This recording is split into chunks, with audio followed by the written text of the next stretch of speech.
राधे राधे गुरु जी, सबको राधे राधे। आज की कथा का प्रसंग है दान और त्याग। इसी के ऊपर आधारित ये प्रसंग है।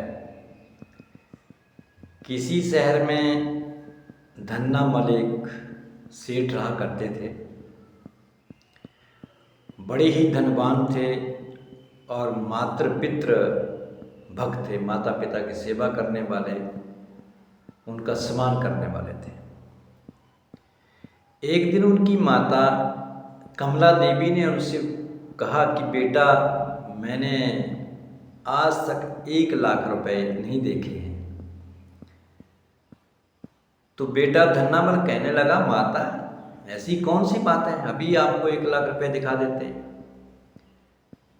सेठ ने अपने नौकर को आवाज लगाई, कहा कि 1 लाख रुपए की चांदी के सिक्के लेकर के आ जाओ। और जल्दी से नौकर गया और उसने बोरे में भर के 1 लाख चांदी के सिक्के सेठ की माता के आगे रख दिए। अब माँ ने जब वो देखे, सिक्के जब देखे तो देख करके हैरान रह गए। हाथ लगाया, हाथ से सिक्के उठा के देखे। कहा, बेटा ये 1 लाख रुपए? सेठ ने कहा, हाँ माँ, ये 1 लाख ही है। माँ बड़ी खुश हुई, चेहरे के ऊपर खुशी स्पष्ट झलक रही थी। अब थोड़ी देर में माता कमला उदास हो गई, चेहरा मुरझा गया। बेटे ने पूछा, माता अभी तो आप खुश थे, अब आपका चेहरा उदास क्यों हो गया, आप दुखी क्यों हो गए?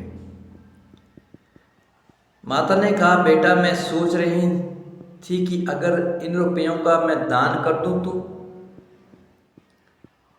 बेटे ने कहा, माँ ये क्या कह रही हो, ये तुम्हारा ही धन है, ये तुम्हारा ही पैसा है, आप दान कर सकते हो, आप दान कर दो। ठीक है बेटा। अब सेठ ने पंडित जी को बुलाया, ब्राह्मण को बुलाया और कहा कि पंडित जी, माता के हाथों ये 1 लाख रुपए के सिक्के हैं चांदी के, ये दान करवाने हैं। पंडित जी ने माता के हाथ में संकल्प दिया, जल लिया और संकल्प पढ़ा और वो संकल्प छुड़वा दिया 1 लाख रुपए का। और संकल्प छुड़ा करके पंडित जी चल पड़े, अपना काम हो गया, वो चल पड़े। अब बूढ़ी माता ने कहा, पंडित जी कहाँ जा रही हो, जरा रुको तो सही। पंडित जी ने कहा, माता मेरा काम हो गया, मैं क्यों रुकूं, मैंने संकल्प करवाना था, वो मैंने छुड़वा दिया आपसे। कहा कि ये 1 लाख रुपए तो ले जाओ, ये धन तो ले जाओ जो आपने संकल्प करवाया। तो पंडित जी बोले, आपने संकल्प छुड़वाने के लिए कहा था माँ, सो मैंने छुड़वा दिया। आप इतने बड़े दानी हो माँ, अगर आप इतनी बड़ी दानी हो तो मैं भी त्यागी हूं, मैं भी त्यागी ब्राह्मण हूं। प्रभु जी दान देने वाला दान देता है और लेने वाले दान ले भी लेते हैं। लेकिन क्या आप जानते हो, जिसने दान दिया उसने तो अपना कर्म कर दिया, उसने अपना कुछ अभी का कुछ अगला सुधार कर लिया दान के द्वारा। लेकिन जो दान ले रहा है,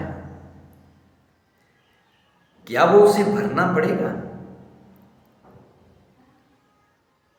मान लो हम ब्राह्मण ही हैं, कर्म करते हैं, कर्म के अनुसार हमें धन मिलता है, पैसा मिलता है, वो तो हमारा कर्म है, हम काम कर रहे हैं और उसका हमें धन मिलता है, क्योंकि हम आप लोग भी घर परिवार वाले हैं। लेकिन जो दान हम लेते हैं, ना जाने दान देने वाले ने वो धन कैसे कमाया है, कैसे नहीं कमाया है, वो जानता है। और किसी को उसने वो धन दान दे दिया। अगर अच्छी कमाई का है तो ये तो बेहतर है। अगर पाप की कमाई का है तो जिसको वो दान देगा, जो उसको खाएगा, अपने बच्चों को खिलाएगा, उसकी बुद्धि भी दुर्बुद्धि हो जाएगी। इसलिए दान लेने से पहले उसकी कमाई के बारे में सोचें कि इसकी कमाई कैसे है, क्या ईमानदारी के द्वारा कमाया हुआ धन है। और दान लेने के उपरांत भी उस ब्राह्मण को चाहिए कि उसमें से दशांश वो निकाल के रख दे, 10वां हिस्सा वो दान कर दे, तभी वो दान बचा पाएगा, अन्यथा नहीं।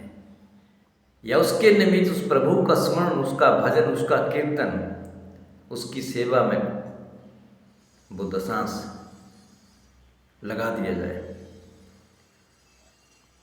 नहीं तो हम आप लोग कहीं भी जाते हैं, कहीं भंडारे में चले गए, भोजन कर लिया, किसी ने धन दे दिया, वो ले लिया, तो क्या वो हमें भरना नहीं पड़ेगा? अगर मुफ्त का खाओगे तो क्या भरना नहीं पड़ेगा? अवश्य भरना पड़ेगा। खिलाने वाले ने खिला दिया, उसने अपना परलोक सुधार लिया, लेकिन आपने खा लिया, हाथ मुंह धोया, घर वापस आ गए, प्रभु जी देना पड़ेगा। इसलिए कहीं भी मंदिर में जाते हैं, गुरुद्वारे में जाते हैं, कहीं भी कुछ अगर भोजन लंगर ग्रहण करते हो प्रभु जी, तो वो तो दे रहे हैं, देने वाले खिलवा रहे हैं, लेकिन उसमें कुछ ना कुछ तो दान पेटी में डालो। ज़्यादा नहीं डाल सकते हो, कम से कम 50 तो डालो, 100 तो डालो। अगर हम 100-200 का भोजन करके आ जाएं और 50 भी न डालें, फिर तो भरना पड़ेगा। इसलिए अगर कोई दानी है, दान लिया है किसी से, तो आप त्यागी बनाओ, खुद भी कुछ त्याग करना सीखो, तभी वो बच पाएगा, अन्यथा नहीं। तो आज का प्रसंग था ये दान और त्याग का महत्व। आपको कैसा लगा अवश्य लाइक करें और शेयर करें। सबको राधे राधे प्रभु जी, सबको राधे राधे।